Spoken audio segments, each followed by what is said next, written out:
Hello friends, મેં હું નીતાસ Cook show છે. આપણે આજે હૈદરાબાદી એવી કરાચી બિસ્કિટ તૈયાર કરીશું. તો ચાલો રેસીપી સ્ટાર્ટ કરીએ. એની માટે મેં અહીંયા બટર અને ઘી લીધું છે. તમે બટર અથવા તો ઘી કોઈ પણ લઈ શકો. પછી અહીંયા પાવડર શુગર નાખીને આપણે હેન્ડ વિક્સથી આપણે એને સારી રીતના ફેટવાનું છે. સારી રીતના ફેટીને એટલું ફેટવાનું કે જ્યાં સુધી આપણું ફ્લોફી અને એકદમ વ્હાઈટ ટેક્સચરનું રહે ત્યાં સુધી.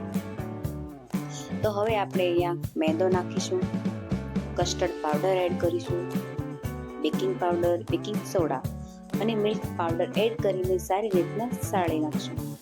હવે આપણે ટૂટી ફ્રૂટી એડ કરીશું. પછી મેં કાજુ અને બદામની કતરણ લીધી છે એ એડ કરીને આપણે ડોની સારી રીતના બાઇન્ડિંગ કરી નાખીશું. સારી રીતના બાઇન્ડિંગ કરીને તમને એવું લાગે તો આમાં થોડું 1 ચમચી દૂધ અથવા તો પાણી એડ કરી શકો. વધારે આમાં એડ નથી કરવાનું.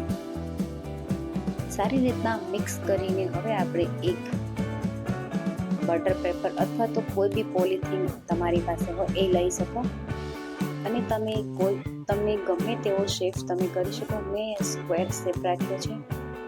તમે આવી રીતના રોલ આઉટ કરીને ચારેય બાજુથી એને સારી રીતના સ્ક્વેર શેપ આપી દીધું છે.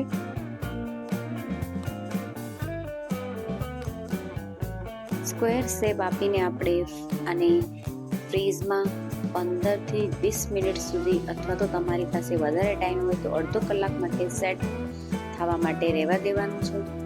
સેટ થયા પછી તમે જોઈ શકો છો આપણા બિસ્કિટ એકદમ કડક એવા થઈ ગયા છે.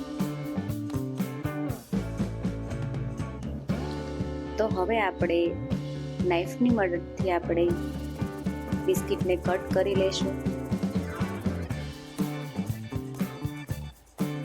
એકદમ સરસ લાગે છે આ બિસ્કિટ. તો બધા જ આપણે કટ કરી નાખીશું બિસ્કિટને. માઇક્રોવેવ ઓવનમાં ટ્રેમાં મેં મૂક્યા છે બિસ્કિટને બેક કરવા માટે. હવે આપણા બધા જ બિસ્કિટ રેડી છે. તો હવે આપણે માઇક્રોવેવ ઓવનમાં 10 થી 15 મિનિટ માટે બેક કરીશું. 10 થી 15 મિનિટ પછી તમે જોઈ શકો છો કે આપણા કૂકીઝ એકદમ ક્રિસ્પી અને કરાચી રેડી છે. ફ્રેન્ડ્સ, તમે આ રેસીપી જરૂર ટ્રાય કરજો. એટલા ટેસ્ટી અને યમી બને છે.